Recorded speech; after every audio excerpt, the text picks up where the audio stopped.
శ్రీకృష్ణ పరబ్రహ్మణే నమః. అరుణాయ నమః, అచలాయ నమః, రమణాయ నమః. సర్గస్థితి ప్రళయహేతుమచింత్య శక్తిం విశ్వేశ్వరం విదిత విశ్వమనంతమూర్తిం నిర్ముక్తబంధనమపార సుఖాంబురాశిం శ్రీవల్లభం విమలబోధఘనం నమామి. శ్రీకృష్ణ పరబ్రహ్మణే నమః. వాక్యవృత్తిలోని తర్వాత శ్లోకానికి ఇప్పుడు గురువుగారు సమాధానం చెప్తున్నారు. అంతఃకరణ తద్వృత్తి సాక్షి చైతన్య విగ్రహ ఆనందరూప సత్య శక్తిం ఆత్మానం ప్రపద్యసే అన్నారు. అంతఃకరణ తద్వృత్తి సాక్షి చైతన్య విగ్రహ ఆనందరూప సత్య శక్తిం ఆత్మానం ప్రపద్యసే అంటే ఆనందరూపంగా సత్యంగా ఉంటూ సాక్షి చైతన్యంగా అంతఃకరణలోని వృత్తులన్నింటినీ చూస్తూ అంటే ఇక్కడ ఉపాధులకు చైతన్యాన్ని ఇస్తూ ఉన్న నిన్ను నీవు ఎందుకు గుర్తించలేకపోతున్నావు అన్నారు. అంటే ఇవన్నీ మనకి తెలిసిన విషయమే, కానీ సూక్ష్మ దృష్టి సూక్ష్మ జ్ఞానము అంటారు దీన్ని. అంటే ఎప్పుడు మనం నిలకడగా కూర్చుంటే కదా మనమేమిటో తెలిసేది. మన మనస్సు నిమిషం కూడా ఆలోచన లేని స్థితి లేకుండా ఉండదు. ఏదో ఒకటి ఎప్పుడూ కూడా అలజడితోనే ఉంటుంది. ఎప్పుడు అలజడి లేకుండా ఉంటుంది రాత్రి సమయం. రాత్రి నిద్ర అనే తమో గుణం ఆవరిస్తుంది. అక్కడ ఏ ఆలోచన ఉండదు, అక్కడ మంచి ఉండదు, చెడు ఉండదు కదా. అది తమో లక్షణం నిద్ర. అలాంటప్పుడు మనని మనం గుర్తించుకునికి అవకాశమే ఉండదు. ఎప్పుడైతే ఏదో ఎన్నో జన్మలు అయ్యాక ఈ ఒక్క ఆలోచన కలుగుతుంది, అసలు నేను అనేది ఎవరు, ఈ కష్టాలు ఏమిటి. ఈ కష్టాలు వచ్చినప్పుడు పరమాత్మని తలుచుకుంటాం అంటే ఎక్కడో ఉన్నాడనే ఉద్దేశంతో మనం పరమాత్మని తలుచుకుంటాం. పరమాత్మ మనకి కష్టాలు తొలగిస్తాడు, సుఖాల్ని ఇస్తాడు అని మన ఆలోచన. తత్వమసీవ మహావాక్యంలోని త్వం పదాన్ని మెల్లిమెల్లిగా శంకరులు ఇక్కడ చెప్తారు. అంటే గురువుగారు బాహ్య ప్రపంచపు అనుభవాలను జ్ఞానేంద్రియాల ద్వారా కర్మేంద్రియాల ద్వారా మనం గ్రహిస్తున్నాము. ఇది మనకు అందరికీ తెలిసిందే. జ్ఞానేంద్రియాలు కర్మేంద్రియాలు అంటే తెలుసు. కర్మేంద్రియాలంటే కాళ్ళు చేతులు ముక్కు నోరు, ఇవి కర్మేంద్రియాలు. జ్ఞానేంద్రియాలంటే చూడటం స్పర్శించడం వినటం, ఇవి జ్ఞానేంద్రియాలు. అంటే జ్ఞానేంద్రియాల ద్వారా కర్మలు పనిచేస్తాయి. అంటే ఎక్కడికైనా వెళ్ళాలి అని నీకు సంకల్పం ఉంటే కదా కాళ్ళు పనిచేస్తాయి. ఆ సంకల్పమే, ఆ సంకల్ప రూపంలో నీకు శక్తి వెళ్ళటానికి వస్తుంది. అవునా? అలాగనమాట. వీటినే కాక మనలో ఉన్న మనస్సు బుద్ధి చిత్తం అహంకారాలను అంతరింద్రియాలు అంటారు. బాహ్యేంద్రియాలు అంతరింద్రియాలు. అంతరింద్రియ మనస్సు ఉంది కదా, మనస్సు బుద్ధి చిత్తము అహంకారం. అంటే నేను అనేది లేకపోతే వీటన్నిటికీ మైనస్సే. ఇవేవి కూడా పని చెయ్యవు. అంతరింద్రియాలుగా అంతఃకరణగా వేదాంతం గుర్తిస్తుందనమాట. అంతఃకరణం అంటేనే ఈ 4 మనస్సు బుద్ధి చిత్తము అహంకారము అని గుర్తిస్తుంది. జీవితంలో వచ్చే సర్వ అనుభవాలు ఈ అంతరేంద్రియాలు నిర్విరామంగా బాహ్య ఇంద్రియాల ద్వారా పనిచేస్తున్నప్పుడే మనకు అనుభూతమవుతాయి. అందుకనే సమము దమము అన్నారు. ఇవి పని చేయకుండా ఉండాలి అంటే వీటిని అరికట్టాలి. అంటే అంతరింద్రియాల్ని బాహ్యేంద్రియాల్ని అక్కడ మనస్సు కట్టేస్తే ఎవరు జీవుడు అని అహంకారం. వీడు ప్రయత్నపూర్వకంగా వాడిని ఆపితే కానీ అవి ఆగవు. లేకపోతే పొద్దున్న లేచి నుంచి మనకు తెలుస్తూనే ఉంటుంది, మన నిమిషం కూర్చోలేము. ఇవన్నీ పనిచేస్తూనే ఉంటాయి. అందుకే సాధారణంగా ఈ ఈ అంతరింద్రియాలనే మన వ్యక్తిత్వంగా భావిస్తాం. అంటే ఇవి ఉన్నాయి కాబట్టి ఇవే నేను అని, ఇదే నేను అనుకుంటాం. అంటే మనస్సు బుద్ధి చిత్తాన్నే నేనుగా మనం భావిస్తాము. వాటి అది ఉంటేనే ఇవన్నీ మనం చేయగలుగుతున్నాం. కాబట్టి అది నేను, అంటే మనస్సు నేను, బుద్ధి నేను అని అనుకుంటూ ఉంటాం అనమాట. అంటే ఇదే మన వ్యక్తిత్వం, అంటే ఇదే నేను. ఇది చాలా అన్యాయంగా కూడా అనిపిస్తుంది. ఎందుచేతనంటే ఇవి పని చేస్తేనే వ్యక్తిత్వం ఉన్నట్లుగా తెలుస్తోంది. ఎవరైనా ఒక జడులాగా పడి ఉన్నాడు అనుకోండి, వీడు పెచ్చాడు, లేకపోతే వీడితో తాగి పడిపోయాడు, లేకపోతే వీడు నిద్రపోతున్నాడు అని మనం వాడికి ఒక నిక్నేమ్ పెట్టేస్తాం. వీడు ఎప్పుడూ నిద్రపోతూనే ఉంటాడు అంటే మనిషి మూమెంట్స్ ఉంటేనే వ్యక్తిత్వం ఉన్నట్టు, లేకపోతే వాడు జడుడు. అంటే ఇవి ఏవి చెయ్యని స్థితిలో చెప్తారు. నిద్ర, మత్తు, మూర్ఛ మొదలైన వాటిలో వ్యక్తిత్వం కనపడదు. అంటే వాడు ఎవడు, ఏం చేస్తాడు, ఎలాంటి వాడు అనే ఒక క్వశ్చన్గానే ఉండిపోతుంది. తెలియదన్నమాట. మాట్లాడితే వాడి వ్యక్తిత్వం తెలుస్తుంది, పని చేస్తే ఫలానా వ్యక్తిత్వం తెలుస్తుంది. అవునా? ఇప్పుడు ధనం సంపాదించిన వాడిని ధనవంతుడు అన్నాం, సంగీత కచేరీ చేసిన వాడు సంగీత విద్వాంసుడు అన్న వ్యక్తిత్వాలు తెలుస్తున్నాయి కదా. అలాగే మంచి బోధన చేసిన వాళ్ళని సద్గురువులు అన్నాం. అంటే వ్యక్తిత్వం దేని ద్వారా తెలుస్తోంది అంటే అంతఃకరణ ద్వారానే మనం వాళ్ళని గుర్తించగలుగుతున్నాము. లేకపోతే వాళ్ళకి మనం గుర్తించలేము. అయినా నిశితంగా సూక్ష్మంగా పరిశీలించి చూస్తే ఈ అంతరింద్రియాలకు పనిచేసే శక్తి మనలో నుండి ఇంకా సూక్ష్మతరమైన కేంద్రంలో నుండి వస్తున్నట్లుగా గ్రహింపవచ్చు అన్నారు. అందుకే అన్నాను సూక్ష్మబుద్ధి, కుశాగ్రబుద్ధి అంటారు దీన్ని. అంటే ఈ వ్యక్తిత్వం నేను అనేది ఎక్కడి నుంచి వస్తోంది, దీనికి ఎవరు కారణము అనేది గ్రహిస్తామన్నమాట. ఈ విధంగా లోపల ఉంటున్న చైతన్యం అంతరింద్రియాలను పనిచేయుస్తూ కూడా దేనితోనూ సంబంధం లేకుండా విడిగా అసంగంగా ఉంటుంది అన్నారు. దీన్నే కృష్ణయ్య చెప్పారు.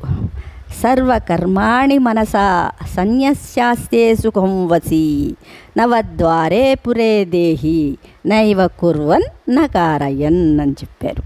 అంటే ఈ నవద్వారాలు మామూలుగా అయితే నవద్వారాలని ఏం చెప్తారంటే బాహ్యంగా ఉండే నవద్వారాలు అని చెప్తారు. కానీ ఇక్కడ అంతరంగా నేను చెప్పే నవద్వారాలు ఏంటంటే మనస్సు 4, పంచ జ్ఞానేంద్రియాలు, మనస్సే, ఇవి నవద్వారాలు. ఇవి లేకపోతే మనస్సు దేని ద్వారా వెళుతుంది, జీవుడు దేని ద్వారా ప్రపంచాన్ని చూడగలుగుతాడు. అందుకని ఈ నవద్వారే పురే దేహి అని ఇక్కడ కృష్ణయ్య చెప్తున్నారన్నమాట. ఈ ద్వారాల ద్వారానే ఈ వ్యక్తిత్వం అనే జీవుడు బాహ్య ప్రపంచాన్ని అనుభవించగలుగుతున్నాడు. ఇవి లేకపోతే కానీ పరమాత్మ, ఇక్కడ జీవుడు అహంకారంతో కూడితేనే జీవుడు అని అనుకున్నాం. అంటే ఏ విధంగా అయితే ఫర్ ఎగ్జాంపుల్ అంటే బాహ్యంగా, అందుకనే దక్షిణామూర్తి చెప్పారు విశ్వం దర్పణ దృశ్యమాన నగరీ అని. ఎందుకంటే ఈ విశ్వాన్ని చూడాలి అంటే దర్పణం ఉండాలి కదా. దర్పణంలో విశ్వం అంతా కనబడుతుంది. అలాగే పరమాత్మ మాయ అనే అద్దంలో, ఇక్కడ మన మనస్సే మాయ. ఇది అద్దం, హృదయం అద్దంతో చెప్పారు కదా. ఈ అద్దంలోని ప్రతిఫలిస్తున్నాడు పరమాత్మ. ప్రతిఫలించటం అంటే తానే మనం మనల్ని చూసుకోవాలి అంటే మనం అద్దం దగ్గరికి వెళ్ళాలి. అద్దానికి మన ప్రతిబింబం కనపడాలి అంటే దానికి 3 ఉండాలి. ఒకటి ఫ్రేము, అద్దం ఉంటుంది, వెనకాతల రంగు పూస్తాం. అంటే అద్దము సత్వగుణం, ఫ్రేము తమోగుణం, రంగు రజోగుణం. ఈ 3 కలిగిన పక్షంలోనే మన ప్రతిబింబం ఫలిస్తుంది. దాన్నే అందుకని చిదాభాసుడు అన్నారు జీవుణ్ణి. ఆ జీవుడు తనకు నచ్చిన ఈ మాయతోటి పనులు చేసుకుంటాడనమాట. అందుకని పరమాత్మ వీటితో సంబంధం లేకుండా విడిగా ఉన్నాడు కదా. ఈ ప్రతిఫలించిన దాంట్లోనే ఈ ప్రపంచం అంతా, అంటే అన్ని లోకాలు సృష్టించబడుతున్నాయి. మనస్సే కదా సృష్టికి మూలము. ఆ మనస్సు లేనిదే అసలు సృష్టి లేదు. అందుకని పరమాత్మ వీటన్నిటినీ విలక్షణుడు అని చెప్తారు. దీని ద్వారా ఆయన ఈ లోకాన్ని సృష్టించారు. అది చెప్పుకోవచ్చు. దేనితోనూ సంబంధం లేకుండా విడిగా అసంగంగా, అంటే సంగము లేకుండా ఉంటుంది. మనోబుద్ధుల ఉద్రేకాలతోనూ సంచలనాలతోనూ ఈ చైతన్యానికి ఏ సంబంధము ఉండటం లేదు. అయినా ఆ చైతన్యాన్ని విడిగా గుర్తించకుండా అంతఃకరణను మాత్రమే గుర్తిస్తూ అది పరిమితమైన వ్యక్తిత్వంగా నేనుగా అనుకునే కేంద్రాన్ని వేదాంతంలోనూ జీవాత్మ అంటారు. ఈ అంతఃకరణమే జీవాత్మ. అంటే అంతఃకరణం ఎలాగా? ఇప్పుడు అయస్కాంతం దగ్గర మీరు ఎన్నో ముందు ఒక ఇనప ఏదో సూదో మీకు ఏదో ఒకటి పెడతాం. ఏది దగ్గరగా ఉంటే అది ఎక్కువ ప్రతిఫలిస్తుంది, ఎక్కువ అది మూవ్ అవుతుంది. దాని వెనకాతలన్నది కొంచెం మూవ్ అవుతుంది అవునా? అలా అన్నమాట. అలాగే మనలోని అంతఃకరణ ద్వారా జ్ఞానేంద్రియ ద్వారా కర్మేంద్రియాలు ఇలాగ మనకి పనిచేస్తున్నాయి అన్నమాట. నేనుగా అంటే జీవాత్మగా అనుకుంటారు. బుద్ధే కర్త భోక్త కూడా. అంటే బుద్ధితోనే కదా మనం జీవుడు. నేను అనుకున్నది ఎక్కడి నుంచి వస్తుంది? ఇది బుద్ధిలోనే ఉంటుంది. ఆ బుద్ధి ద్వారానే కర్మ చేసేది బుద్ధే, అనుభవించేది బుద్ధే. అందుకనే కర్త భోక్త కూడా. మనస్సు బుద్ధికి ఉపయోగపడే ఒక ఉపకరణం మాత్రమే. అంటే ఈ మనస్సు బుద్ధి మనస్సులో ఉన్న వాటిని ఉపకరణాలుగా ఉపయోగించుంటుంది. అంటే ఇక్కడ నేను అహంకారంతో బుద్ధిలో ఉంటే అప్పుడు నేను అనేది వస్తుంది. అలే చిత్తము అంటే ఇది చెయ్యాలా ఇది చేయకూడదు చంచలం అన్నారు కదా, అలా అన్నమాట. ఈ విధంగా మనస్సు బుద్ధి చేసే పనినంతటినీ సాక్షిగా చూస్తూ అనుభవిస్తూ ఉండే మూలమైన వ్యక్తిత్వాన్నే త్వం పదం సూచిస్తుంది. అంటే జీవుడుగా అవునా సూచిస్తుంది. ఏదైనా అంటే ఇక్కడ త్వం అంటే ఇక్కడ సాక్షిగా ఉంటున్నాను కదా. ఉంటున్నది ఎవరు? సాక్షిత్వం. పరమాత్మకి అసలు సాక్షిత్వం కూడా లేదు. అంటే మనం తెలుసుకోవటానికి సాక్షిత్వం ఉన్నాం.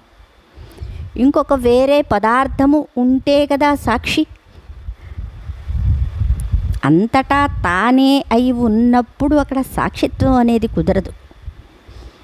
కానీ వేదాంతంలో మనకి అర్థం అవ్వడం కోసము మనం అనుభవిస్తున్న దాన్ని మన జీవుడు అంటే నేనుని తెలుసుకోవటం కోసము సాక్షిత్వాన్ని సాక్షిగా ఉండండి అంటారు. అంటే ఎవరికి సాక్షి ఇక్కడ? ఈ సాక్షి అంటే ఈ జీవుడు నేను అనుకుంటున్నామే, ఆ నేనుని తెలుసుకోవడానికే సాక్షిత్వంగా ఉండండి అంటారు. అంటే ఆ సాక్షిగా ఉంటూ నీ మనస్సుని తెలుసుకో, బుద్ధిని తెలుసుకో, ఇంద్రియాల్ని తెలుసుకో. అంటే చూస్తున్నవాడు వాడే కాబట్టి తెలుసుకోవడం అంటే ఇక్కడ సాక్షిగా అన్నమాట, బుద్ధి ద్వారా.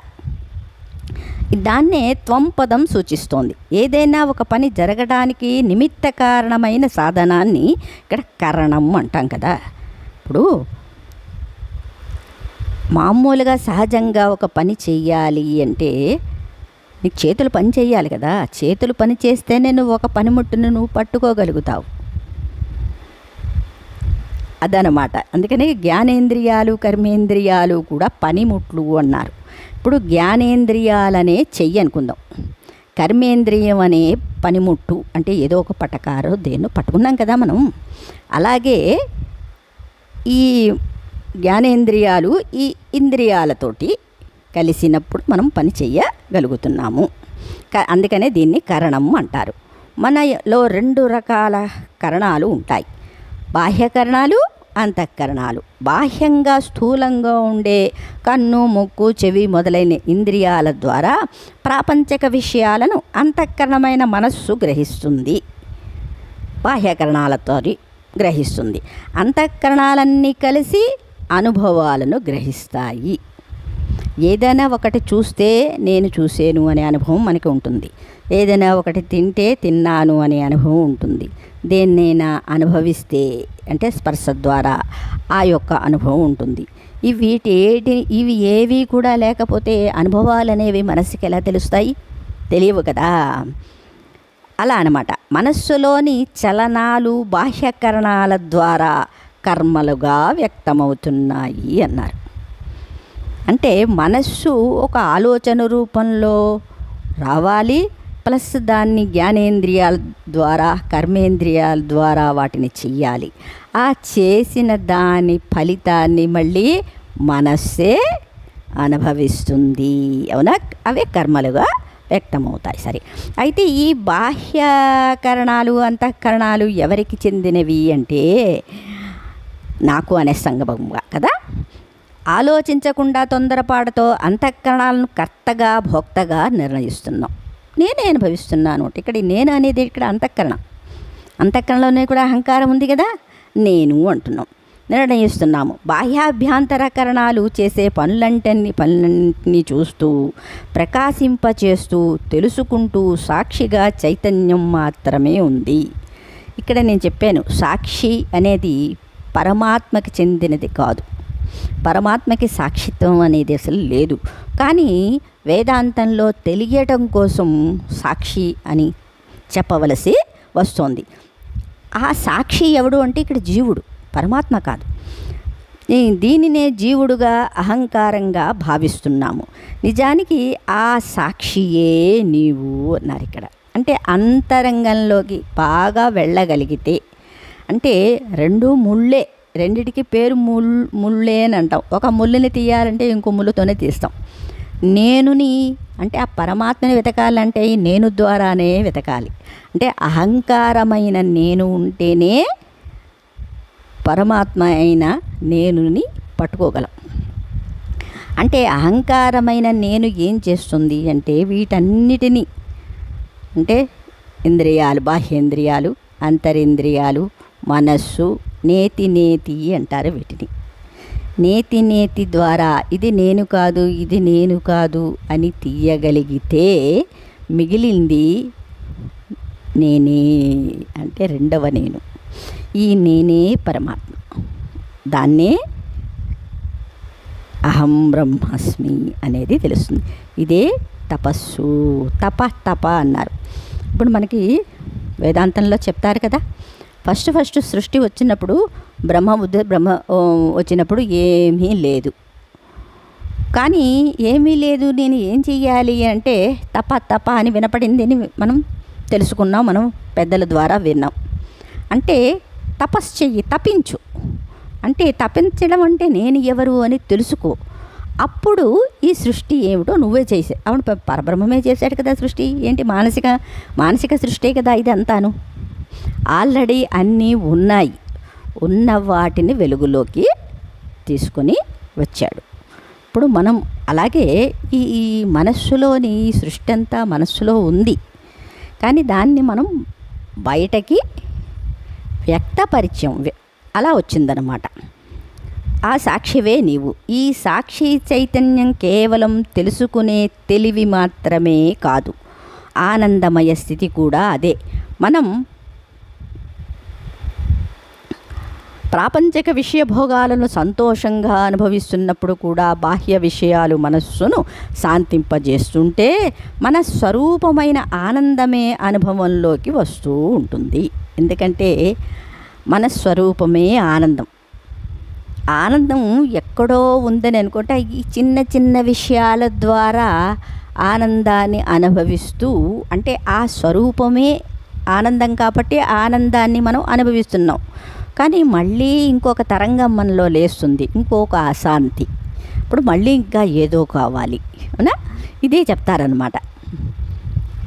అనేక కోరికల ఒత్తిడిలో అల్లకల్లోలంగా మన మనస్సు ఉన్నప్పుడు ఏదైనా ఒక కోరిక తీరితే ఆ అనుభవంతో తాత్కాలికంగా మనస్సు శాంతిస్తుంది. అమ్మ అది తిన్నాం, కంగారు పడి ఎక్కడో వెతుక్కుని రసగుల్లా అది కావాలి ఇది కావాలి అనుకుని తెచ్చుకున్నావు, తిన్నాము. తిన్నంతసేపే ఆ మనస్సు శాంతి. తిన్న తర్వాత కొద్దిసేపటికి మళ్ళీ ఇంకోటి కావాలి, అవునా? అయితే ఈ మనస్సు శాంతిస్తే ఆనందం స్వయంగా అక్కడ ఉంటుంది. అంటే ఆ స్వరూపమే ఆనందం కాబట్టి నువ్వు శాంతంగా ఉన్నావు కాబట్టి అక్కడ ఆనందం నీకు తెలిసింది. ఎందుకంటే వస్తువు అక్కడ నీకు లభ్యమైంది. అప్పుడు నువ్వు ఆ కొంచెం సేపు నువ్వు శాంతంగా ఉన్నావు. శాంతంగా ఉండటం వల్ల ఆ అనుభవం, ఆ ఆనందం అనే దాన్ని నువ్వు అనుభవించగలిగావు. దాన్నే మనం గుర్తిస్తుంటాము అన్నారు ఇక్కడ. అయితే ఇంతలోకే మిగిలిన కోరికల ఒత్తిడి మొదలవడంతో అశాంతి బయలుదేరి ఆనందాన్ని తెరవలే కప్పివేస్తుంది అన్నారు. అయిపోయింది కదా ఆనందం. మళ్ళీ ఇంకో వస్తువుని చూస్తాం. ఇది అన్నమాట. అయితే ఇక్కడ ఆనందం, చైతన్యం ఆత్మకు చెందిన రెండు లక్షణాలు కావు. ఆత్మ యొక్క ధర్మాలే అవి. అంటే చైతన్యము, ఆనందము. అందుకే సచ్చిదానందము అని చెప్పారు కదా. అంటే అగ్నికి వేడి వలె, పంచదారకు తీపి వలె ఆత్మకు అవి ధర్మాలు అన్నారు. అదే సహజమైనదే అది, కానీ మనం దాన్ని గుర్తించలేకపోతున్నాం. ఈ చిత్తు అంటే ఆనందం, అంటే చైతన్యం. చిత్ అంటే ఆనందం, అంటే చైతన్యం అనమాట. కాకుండా ఆత్మకు మూడవ ధర్మం కూడా ఉంది. అంటే సత్ చిత్ కాకుండా, అంటే సత్యమైనది అనేది ఇంకొకటి ఉందన్నమాట. అంటే చైతన్యము ఆనందమే కాకుండా ఆత్మకు మూడవ ధర్మం కూడా ఉంది. అది నిత్యమైన ఉనికి. దీనిని సత్. సత్ అంటే త్రికాలములోనూ మార్పు చెందకుండా స్థిరంగా నిత్యంగా ఉండే దానిని సత్, సత్యమైనది అని అంటాం. మన అనుభవాలు మారుతూ ఉంటాయి. అనుభవాలను అందించే కరణాలు మార్పు చెందుతూ ఉంటాయి. అంటే ఏమిటి? ఒక చెవి ఉంది కదా, చెవి కరణం. మనసుకి చెప్పుకున్నాం కదా. దీనితోటి మంచి వింటున్నాం, చెడు వింటున్నాం. సంగీతం వింటున్నాము, భయంకరమైన శబ్దాలు వింటున్నాం. మంచి వింటున్నాం, చెడు వింటున్నాం. అంటే కరణం ఒకటే అయినా మార్పులు చెందుతూ ఉంటుంది. అంటే అనుభవాలు మనకి మారుతూ ఉంటాయి. అనుభవాలను అందించే కరణాలు మార్పు చెందుతూ ఉంటాయి. అనుభవ క్షేత్రాలు మారుతూ ఉంటాయి. ఒకసారి వింటున్నాం, ఒకసారి తింటున్నాం, ఒకసారి చూస్తూ ఉన్నాం. కానీ ఇవన్నీ కూడా కరణాలు మార్పు చెందుతున్న అనుభవం మటుకు అనుభవించేది ఎవడు? జీవుడే కదా. వీటన్నింటినీ గుర్తించే ఆలోచనలు అనుక్షణము మారుతూనే ఉంటున్నాయి. ఈ విధంగా ఇవన్నీ నిత్యము మార్పు చెందుతూ ఒకదాని ఆధారంగా మరొకటి రూపుదిద్దుకుంటూ అనంత పరిణామాలతో అసంఖ్యాకమైన పరిస్థితులుగా అన్ని ప్రాణులకు అనంత కోటి మార్పులతో మరల అనుభూతమవుతూ ఉంటాయి. ఒకసారి తినదాన్ని మనం వదిలేస్తున్నామా? మళ్ళీ ఇంకోటి తింటున్నాం, మళ్ళీ ఇంకోటి తింటున్నాం. ఇలాగే ఈ అనుభవాలన్నీ కూడా కుప్పలుగా మనకి ఈ జీవుడికి అంతఃకరణలో చేరిపోతున్నాయి. అయితే ఇన్ని అనుభవాలు ఉన్నప్పటికీ అన్నింటిలోనూ సదా సర్వత్రా ప్రాణరూపంలో చైతన్యం అన్నిటినీ ప్రకాశింపజేస్తూనే ఉంటుంది. నువ్వు లేకుండా ఏమైనా పోయాయా? ఎవరు అనుభవిస్తున్నారు దీన్ని? అవునా? ఇదే సత్, సత్యము. చిన్నప్పటి నుంచి అనుభవాలు మారుతున్నాయి. మన చుట్టుపక్కల జనాలు మారుతున్నారు, మనలో మార్పు చెందుతున్నాం. అవునా? బాల్యం, యవ్వనం, జరా. కానీ వీటన్నిటినీ కూడా ఇన్ని మార్పులు చెందుతున్నా మారనది అనే ఒక సత్యం ఉంది కదా, చైతన్యం, నేను అనే ఉనికి. అదే అందులో ఏమైనా మార్పు వచ్చిందా? లేదు. ఇది అవినాశి, స్థిరం, నిత్యం. ఏది సత్యమో అదే నిత్యము అన్నారు కదా. అదే సాక్షి రూపంలో ఉండే జీవాత్మ వెనుకగా ఆధారంగా ఉండే నిత్య సత్యం, అంటే సచ్చిదానందం అనేది పదం సూచిస్తూ ఉంటుందన్నమాట. సరే, ఈ సత్ చిత్ ఆనందం ఈ 3 పదాలతో కూడిన ఈ నిర్వచనం బ్రహ్మాన్ని వీలైనంత దగ్గరగా సూచించే శబ్ద ప్రమాణంగా మన మహర్షులు మనకి బోధించారన్నమాట. అంటే వాళ్ళు ఎంతో అనుభవపూర్వకంగా ఎంతో అనుభవిస్తే కానీ దీన్ని చెప్పటం అసాధ్యం. ఉన్న ఏకైక సత్యమే తెలియబడుతున్నప్పుడు సత్తుగాను, తెలుసుకుంటున్నప్పుడు చిత్తుగాను, నిత్యము ఆనందంగా ఉంటూ ఉపాధి భేదంతో వివిధ కరణాలలో ఈ విధంగా వ్యక్తమవుతూ ఉంటుంది. అంటే ఏ విధంగా వ్యక్తమవుతుంది అంటే బాహ్యాభిముఖము భ్రమాజన్య జగతిని మన మనస్సులో మెదిలే భావాల ద్వారా గుర్తిస్తున్నప్పుడు జీవాత్మ అనబడే సత్యమే దేనితోనూ సంబంధం లేనప్పుడు, దేనిని చూడనప్పుడు, భ్రమ లేనప్పుడు ఆత్మగా పిలవబడుతోంది. నువ్వే ఉన్నావు. పని చేస్తున్నప్పుడు జీవాత్మ, ఊరికే కూర్చుంటే పరబ్రహ్మము, అంతే. మనస్సు పని చేస్తున్నప్పుడు జీవుడు, ఏ పని లేనప్పుడు కేవలంగా ఉన్నప్పుడు పరబ్రహ్మం, అదే శాంతి. అంతకంటే పెద్దగా ఏమీ చెప్పనవసరం లేదు.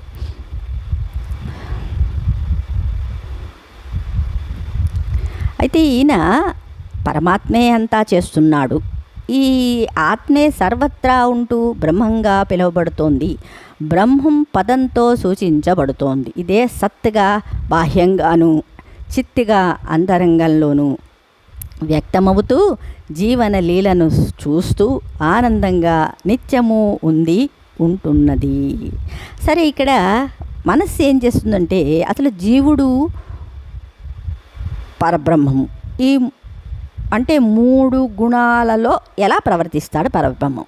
తమో గుణం ద్వారా చూడబడినప్పుడు జడమైన వస్తువులు ఉన్నట్లుగా ఉనికిగా సత్తుగా స్ఫురిస్తూ, రజోగుణ ప్రభావంతో మనోబుద్ధులలో చిత్తుగా అంటే తెలివిగా వ్యక్తమవుతూ, మనస్సు శాంతించినప్పుడు సత్వగుణ ప్రధానంగా ఆనందంగా నిద్రలో అనుభూతమవుతూ, ఆత్మతత్వం నిత్యము స్థిరంగా కేవలంగా అద్వయంగా ఉంటుంది అన్నారు. తమో గుణంగా ఏం చేస్తున్నాం?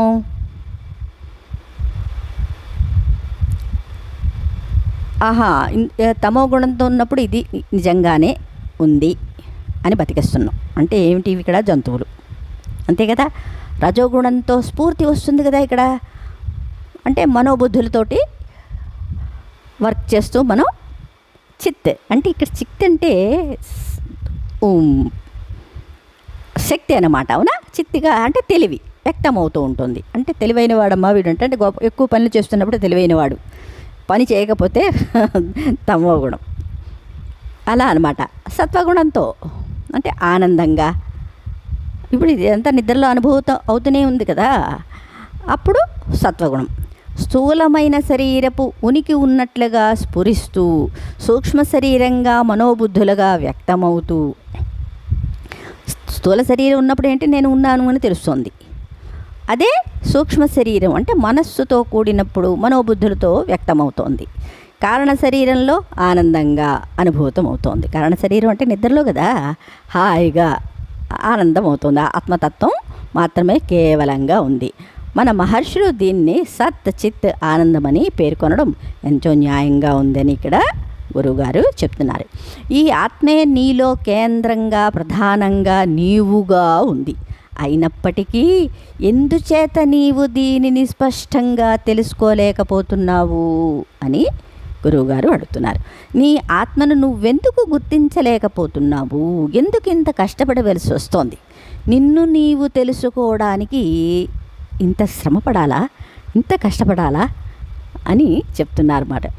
ఎందుకంటే నీవు నీ పిల్లలకు తండ్రివి. మళ్ళీ ఇదే నేను ఫస్ట్ ఒకసారి చెప్పాను. భార్యకు భర్తవు, నీ తండ్రికి కుమారుడివి. ఈ అన్ని పాత్రలను పోషిస్తున్నప్పటికీ విడిగా నీవు గుర్తించుకోవడంలో ఏమైనా కష్టముందా? కష్టపడాలా? అక్కర్లేదు కదా. అయినా సత్యాన్వేషకులందరూ కూడా ఈ ఆత్మను గుర్తించడానికి చాలా కష్టపడుతున్నారు. అసంభవమేమో అని కూడా అనిపిస్తోంది. అందుకే కదా ఇంత సృష్టి, ఇన్ని కార్యకలాపాలు, ఇంతమంది దేవుళ్ళు, ఇన్ని గుడులు మనం మానసికంగా వీటన్నిటినీ కూడా మనం సృష్టించుకున్నాం అన్నమాట. దీనికి అంతటికీ కారణం చిరకాల నుండి లోపల నీకే తెలియకుండా ఉన్న బ్రహ్మాజన అన్నారు. అజ్ఞానమే, బ్రహ్మాజన్యమైన అజ్ఞానమే. ఈ అజ్ఞానాన్ని జ్ఞానంగా భావిస్తూ రజోగుణంతో అంతఃకరణాలు, బహిరింద్రియాలు పనిచేస్తున్నాయి. అంటే ఈ అజ్ఞానాన్నే మనం జ్ఞానం అనుకుంటున్నాం కదా. అందుకనే ఈ ఎక్కువ రజోగుణం. ఇప్పుడు గుళ్ళు కడుతున్నారు, గోపురాలు కడుతున్నారు, ఇంత ధనం సంపాదిస్తున్నారు. మీకు తెలిసింది సైంటిస్టులు అందరూ ఎన్నెన్ని వాటిని కనుక్కుంటున్నారు. ఇవన్నీ దేనివల్ల? రజోగుణం వల్ల. అంతే కదా. ఈ కరణాలు పనిచేస్తున్నాయి అన్నమాట. నేను తెలుసుకుంటున్న సత్యమేనా అనే సందేహం లేసమాత్రమైనా లేకుండా మనం పని చేసుకుంటున్నాం. బుద్ధిలో కలగకపోవడానికి కారణం తమో గుణం అన్నారు. అంటే చేస్తున్నదంతా నేనే అని అనుకుంటున్నాం కదా. ఇది ఎప్పుడైనా అసలు నేను చేస్తున్నానా అనే ఆలోచన ఎవరికైనా వచ్చిందో? అసలు నేననేది ఎవరు, ఏమిటి అనే ఆలోచన లేదు అంటే ఇది తమో గుణానికి చిహ్నము అని అంటారు. దాన్ని అజ్ఞానం. బుద్ధిలో అది తమోగుణావృతమైన అర్ధనిద్రావస్థలో బుద్ధి ఉంటూ విషాదికరమైన భ్రమను గుడ్డిగా నమ్ముతూ అనవసరంగా శ్రమపడుతూ బాధామయమైన జీవితాన్ని జీవిస్తోంది అని ఇక్కడ చెప్పారు. సరే, ఈ భ్రమను, అనిశ్చితావస్థను, అర్ధనిద్రావస్థను వదిలించడానికి, అజ్ఞానాన్ని పారద్రోలడానికి, మాయ నుండి బయటపడడానికి ఏదో ఒక మార్గం ఉండి తీరాలి కదా. ఆ పద్ధతిని, మార్గాన్ని రాబోయే శ్లోకంలో శంకరులు చెప్తారు. కృష్ణార్పణం.